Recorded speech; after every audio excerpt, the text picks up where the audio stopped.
한 분을 사랑하고 축복합니다. 우리 양옆에 계신 분들 바라보시면서 우리 인사하십시다. 잘 오셨습니다. 사랑합니다. 축복합니다. 잘 오셨습니다. 사랑합니다. 축복합니다. 잘 오셨습니다. 저는 오늘 여러분과 함께 때를 따라 돕는 은혜라는 제목으로 함께 말씀 나누기 원합니다. 오늘 우리가 읽은 이 본문 성경 구절을 다시 보시면 때를 따라 돕는 은혜가 나옵니다. 여러분, 때를 따라 돕는 은혜가 무엇일까요? 제가 사전적 의미를 좀 찾아봤어요. 찾아보니까 이 때를 따라라는 말은 때를 잘 맞춘이라는 의미를 가지고 있었고, 돕는 은혜, 이 돕는다는 어원은 돕기 위해 달려가다라는 뜻을 가지고 있었습니다. 참 재미나죠? 이어서 생각해 보면 이 때에 따라 돕는 은혜란 하나님께서 한치 오차도 없이 때를 딱 맞춰서 저와 여러분을 돕기 위해 달려오셨다라는 의미를 가지고 있습니다. 여러분, 오늘 한 해가 이제 얼마 남지 않았는데요, 한 해를 돌아보십시오. 분명 여러분의 가정과 교회와 삶 속에 이 때를 따라 돕는 은혜가 있었을 것입니다. 정말 내가 하나님께 도움이 필요한 그때, 내 힘으로 내 능력과 지혜로 해결할 수 없는 그런 한계의 상황 속에서 하나님이 때를 딱 맞춰 달려오셔서 도와주셔서 문제가 넘어가고 해결되고 진행되어진, 이겨내게 하신 그런 돕는 은혜들이 있지 않았습니까?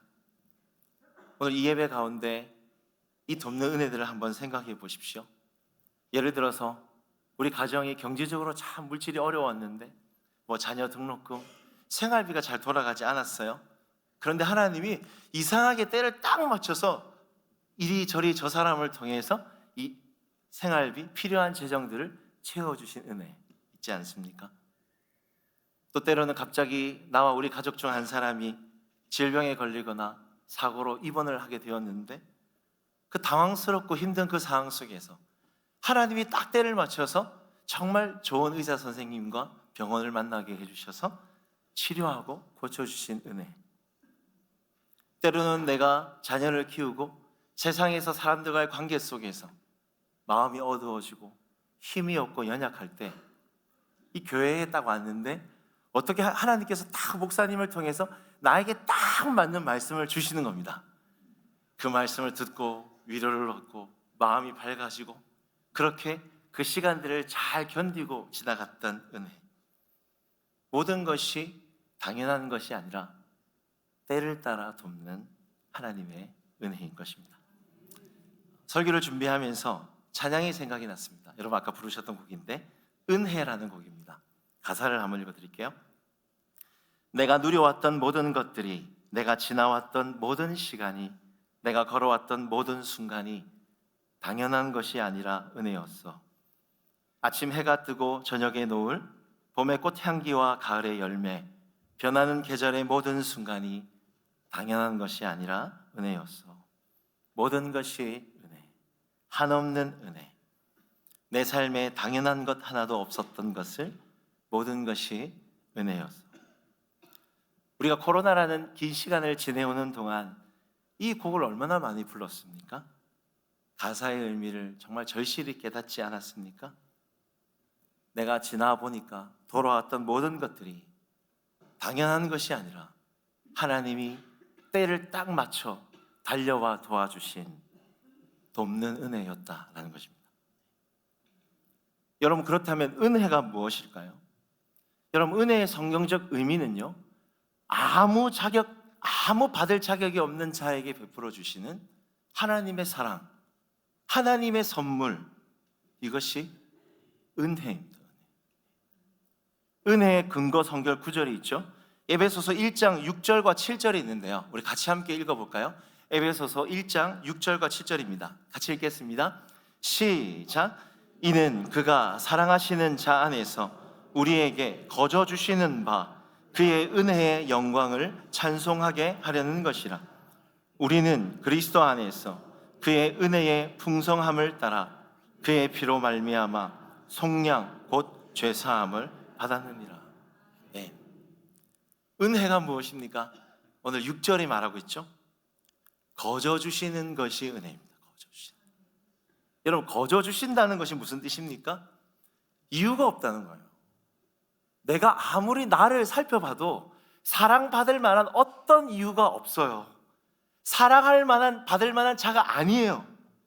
그런데 오늘 7절에 말하시는 것처럼 은혜의 풍성함에 따라 풍성하게 사랑하시는 겁니다. 풍성하게 넘치도록 도와주시는 것입니다. 우리가 그 은혜를 받았다는 것이죠. 여러분, 생각해 보면 우리가 받은 은혜 중 가장 중요한 은혜의 본질이 무엇입니까? 예수님이죠. 예수님. 오늘 7절에 분명히 말하고 있죠. 그의 피로 말미암아 속량 곧 죄사함을 받았느니라. 우리 입장에서는 거저 받은 것일 수 있습니다. 그러나 하나님 아버지 편에서는 아니에요. 사랑하는 아들 독생자 예수님을 십자가에 정말 엄청난 희생의 대가로 우리에게 주시는 것이죠. 놀라운 은혜인 것이죠. 그런데 그 은혜가 거기서 끝나지 않습니다. 죄를 사하여 주신 것도 감사한데 저와 여러분을 하나님의 자녀로 삼아 주시는 거죠. 우리의 영혼의 아버지가 되어 주시는 것입니다. 그리고 지금도 때에 따라 딱 맞춰서 달려와 주셔서 때에 따라 돕는 은혜를 베풀어 주시는 것입니다. 여러분, 우리가 거저 받은 이 풍성한 은혜를 우리가 정말 묵상하고 깨닫게 되어지면요, 찬양할 수밖에 없는 거예요. 노래할 수밖에 없는 거예요. 불렀던 것처럼 모든 것이 은혜, 은혜, 은혜, 찬양할 수밖에 없는 거죠. 은혜를 다른 사람에게 전할 수밖에 없는 것입니다. 사랑하는 여러분, 우리가 받은 하나님의 은혜를 정말로 당연하게 여기지 않는다면 잘 표현했으면 좋겠어요. 내가 받은 이 때를 따라 돕는 은혜를 찬양으로, 또 감사의 기도로, 또 헌금으로, 또 오늘 이 시대에 또 다른 돕는 은혜가 필요한 영혼들에게 이 받은 때를 따라 돕는 은혜를 잘 흘러보낼 수 있는 저와 여러분 되시기를 주님의 이름으로 부탁을 드립니다. 아멘. 또 한 가지, 오늘 이 말씀을 묵상해 보면서 한 가지 이런 중요한 질문을 해볼 수 있습니다. 우리가 이 때를 따라 참 좋은 이 은혜를 받고 있지만 중요한 것은 이거예요. 우리가 때를 따라 이거 하나님이 도와주셨다라는 것을 어떻게 할 수 있을까? 모를 수 있습니다. 여러분, 생각해 보시면요, 하나님이 너무 때를 딱 맞춰가지고 이것도 주시고 저것도 주시고 채워주시다 보니까 이거 하나님이 주신지 모를 수가 있어요. 아유, 이거 그냥 내가 노력해서, 내가 열심히 해서 내 힘으로 한 거지. 아유, 이거 그냥 내가 그 위기의 순간에 내 경험으로, 내 생각으로 잘 좋은 사람 만나서 이 위기들, 어려움들을 잘 모면한 것이지, 우연히 저절로 그렇게 된 것이지 무슨 하나님이 때를 따라 도와주신 것인가, 그렇게 생각할 수 있어요. 여러분들은 어떻게 생각하십니까? 여러분, 우리가 때를 따라 돕는 이 은혜를 하나님이 주셨다라는 것을 어떻게 알 수 있을까요? 저를 한번 따라해 주십시오. 우리가 때를 따라 은혜의 보좌 앞에 자주 나가야 한다. 자주 나가야 합니다. 오늘 성경 말씀을 다시 한번 보시면 이 때를 따라 돕는 은혜의 시작, 그 출처가 어디인지를 성경은 우리에게 분명히 말하고 있습니다. 오늘 히브리서 4장 16절을 이 세 번역으로 한번 보시면 이 말씀의 어순이 분명히 이렇게 되어 있습니다. 우리 같이 함께 한번 읽어볼까요? 시작. 그러므로 우리는 담대하게 은혜의 보좌로 나아갑시다. 그리하여 우리가 자비를 받고 때를 따라 돕는 은혜를 받도록 합시다. 그대로 띄워주십시오. 자, 이 말씀을 자세히 보시면 이 때를 따라 돕는 은혜에서 여기서 말하는 때는 어떤 때입니까? 바로 앞에 보시면 은혜의 보좌 앞에 나갈 때, 하나님의 보좌인 기도의 자리, 예배의 자리로 나아갈 때, 그때 은혜의 주인이 누구인지 알게 된다는 거죠. 이거 하나님이 때에 맞춰 딱 주셨구나 라는 것을 우리가 알게 된다라는 것입니다.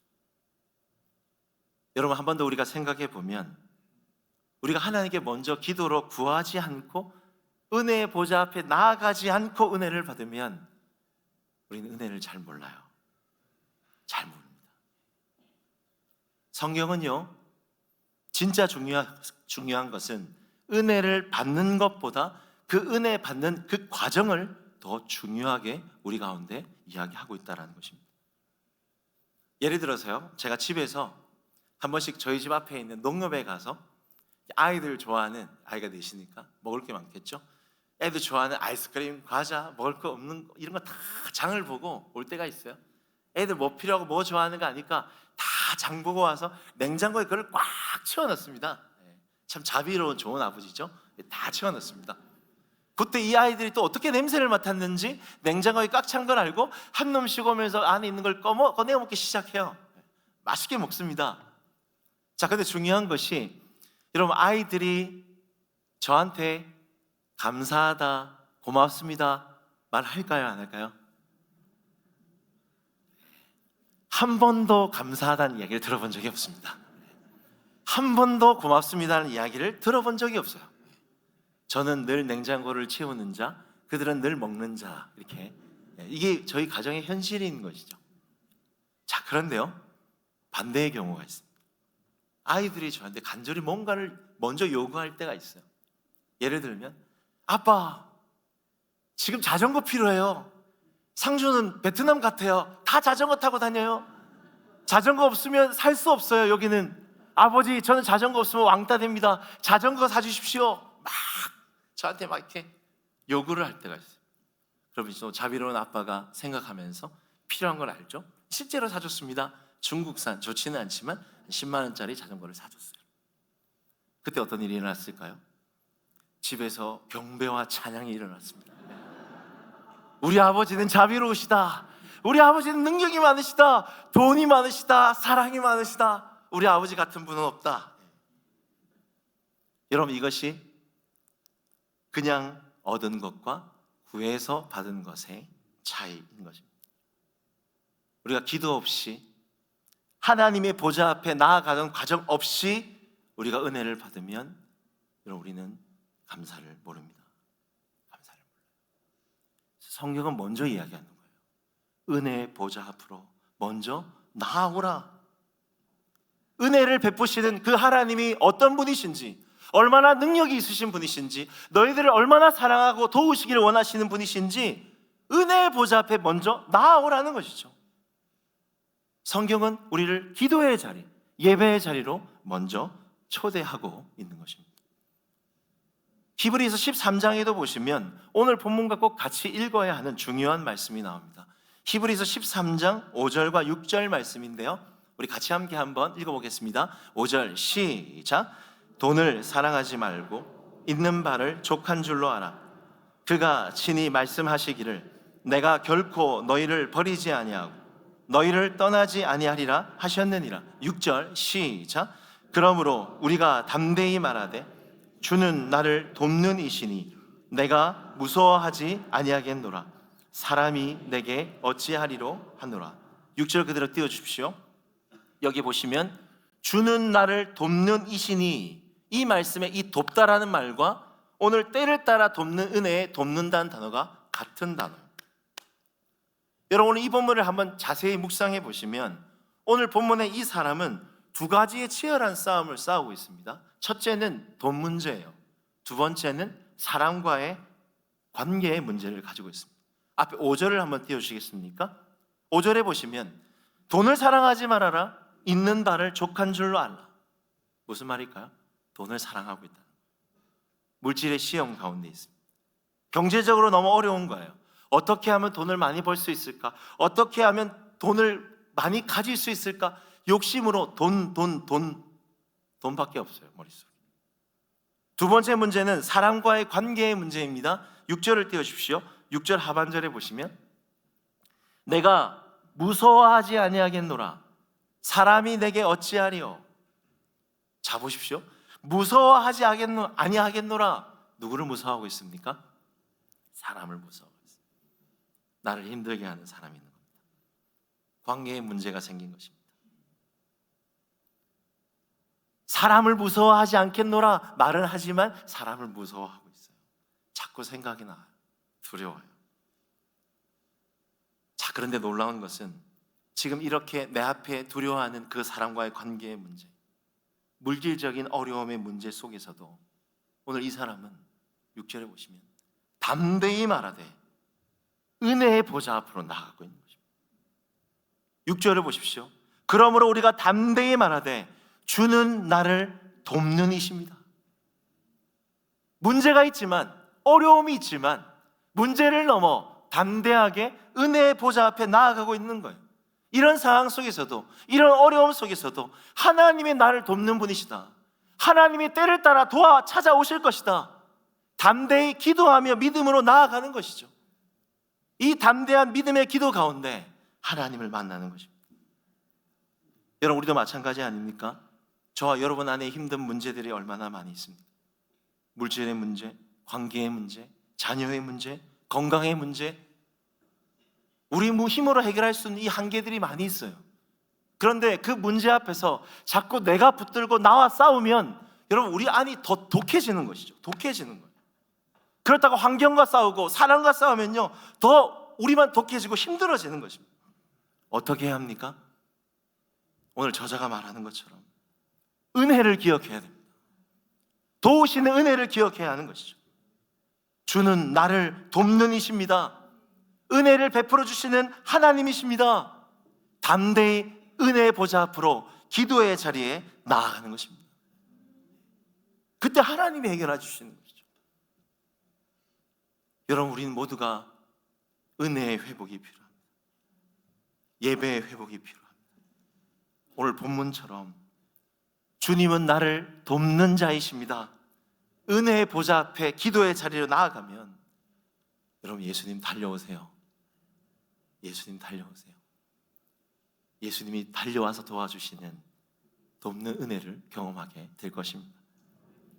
시편 31편 18절에도 보시면 제가 너무나 좋아하는 구절이 있는데요, 같이 함께 읽어보겠습니다. 시작.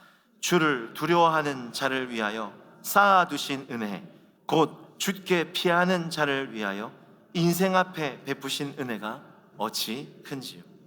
예, 그대로 띄우십시오. 여기 보시면 주를 두려워하는 자를 위하여, 이 두려워한다는 말은 경외한다라는 뜻입니다. 근데 이 뒤에 나오는 단어가 굉장히 대단해요. 쌓아두신 은혜. 저는 이 구절을 보면서 굉장히 놀랐습니다. 여러분, 기가 막힌 표현 아닙니까? 쌓아두신 은혜. 주님께서 우리에게 은혜 베푸시기 위해 쌓아두신 은혜가 있다라는 것입니다. 제가 궁금했습니다. 왜 은혜를 쌓아두실까? 쌓아주신 은혜는 도대체 무엇인가? 근데 그 뒤에 답이 있었습니다. 주께 피하는 자. 자세히 보십시오. 주께 구하는 자가 아닙니다. 주께 피하는 자. 주께 급하게 피하는 사람을 위해서, 급하게 찾아오는 사람을 위해서 쌓아두신 거예요. 근데 제가 볼 때는 이 급히 찾아오는 사람들 보면 믿음이 그렇게 좋은 사람은 아닌 것 같아요.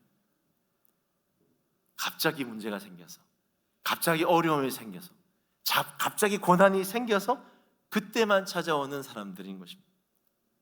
그러나 놀라운 것은 하나님은 그렇게 갑자기 찾아오는 피하는 자들을 위해서도 은혜를 쌓아두고 계신 것입니다. 저라면 그럴 것 같아요. 너는 맨날 문제 있을 때만 오냐? 너는 평소에는 핑계대고 바쁘다고 그러면서 기도 안 하다가 이렇게 힘들 때만, 네 필요할 때만 그렇게 찾아오냐? 저는 그렇게 얘기할 거예요. 그러나 우리 예수님은 그러시지 않습니다. 우리가 생각한 것보다 우리 하나님은 더 은혜로우신 분이십니다. 평소에 주님 잘 찾지 못해도, 평소에 기도 잘 하지 못해도, 하나님, 제가 잘 기도 평소에 못하지만 지금 도움이 필요합니다. 지금 제가 너무 급합니다. 하나님 도와주세요. 그렇게 나아가면 우리 하나님께서, 야, 내가 너 도와주기 위해 쌓아둔 은혜가 있다. 언제든지 와라. 그렇게 은혜를 베푸시고 우리를 도와주신다라는 것입니다. 여러분 혹시 지금 고난 가운데 급한 문제가 있으신 분들 계십니까? 여러분 괜찮아요. 괜찮아요. 여러분 은혜의 보좌 앞에 언제든지 예수님께 피하시면 됩니다. 아무 자격 없지만, 참 면목이 없지만 성경은 말합니다. 주님께 피하기만 하면, 기도의 자리에 나아가기만 하면, 은혜의 보좌 앞에 믿고 나아가기만 하면 쌓아두신 은혜를 베풀어 주시는 것입니다. 우리의 생각보다 더 은혜로우신 그 하나님께 기도하며 나아가는, 은혜를 회복하는 저와 여러분 되시기를 주님의 이름으로 부탁을 드립니다. 말씀을 맺겠습니다.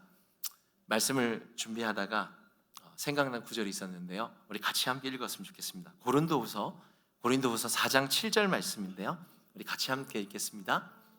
시작. 우리가 이 보배를 질그릇에 가졌으니 이는 심히 큰 능력은 하나님께 있고 우리에게 있지 아니함을 알게 하려 함이라. 아멘. 그대로 띄워주십시오. 이 구절을 보면요, 질그릇에 담긴 보배가 나옵니다. 여러분 질그릇이 누굴까요? 저와 여러분이죠. 보배는 뭘까요? 예수님이요. 질그릇에 담긴 보배는 예수님을 받은 저와 여러분입니다. 은혜를 받은 사람들인 것이죠. 자, 그런데 문제는요, 우리가 이 예수님을 받아서 교회를 섬기고 자녀를 키우고 영혼들을 섬길 때 낙심할 때가 많이 있어요. 저는 그렇거든요. 청년들을 섬기고 자녀 넷을 섬기고 교회를 섬길 때 제가 참 질그릇 같을 때 많이 있습니다. 왜 이렇게 인격이 부족하지? 나는 왜 이렇게 영혼들을, 자녀들을 잘 못 품지? 왜 이렇게 난 사랑이 없지? 교회를 오래, 교회의 생일을 잘 알고 사역도 꽤 오래 한 것 같은데, 더 잘할 수 있을 것 같은데 더 힘들어요. 더 지치고 자존감이 떨어질 때가 많이 있습니다. 낙심할 때가 많이 있어요. 여러분들은 그렇지 않습니까? 그때 그런 질문하죠. 하나님, 왜 이렇게 연약하고 깨어지기 쉬운 저를 이 직분을 맡기셨습니까? 목회자의 길을 걸어가게 하십니까? 교회를 맡기셨나요? 자녀들을 맡기셨습니까? 근데 성경은 이렇게 말하는 거죠. 이는 심히 큰 능력이 하나님께 있고 우리에게 있지 아니함을 알게 하려 합니다. 이는, 그 목적은 심히 큰 능력이 하나님께 있고 우리에게 있지 아니함을 알게 하려 합니다. 성경은 말합니다. 질그릇 같은 요셉과 질그릇 같은 우리의 인격과 경험과 실력으로, 능력으로 절대로 가정의 자녀들과 교회의 영혼들을, 사명을 감당할 수 없다는 것입니다. 너 늘 질그릇인 것을 깨달으라는 것입니다. 네가 은혜가 필요한 사람이라는 걸 늘 깨달으라는 것입니다.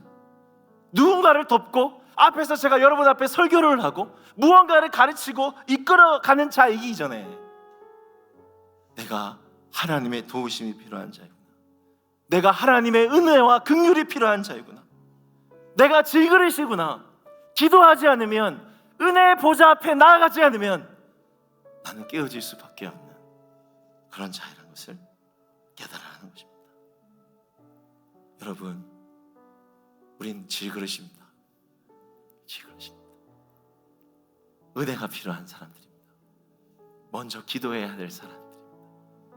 먼저 보좌 앞에 나아가서 그 은혜를 받지 않으면 여러분, 우리의 실력과 우리의 힘으로 어림도 없는 것이죠. 여러분, 때를 따라 돕는 그 은혜를 얻기 위해서 우리 보좌 앞으로 자주 나아가십시다. 먼저 기도하고 먼저 은혜를 구하며 하나님 부르신 자리에서 맡겨진 영혼들과 교회를 섬길 수 있는 질그릇이지만 보배를 담은 질그릇, 저와 여러분 되시기를 주님의 이름으로 부탁을 드립니다. 우리 같이 함께 찬양할까요?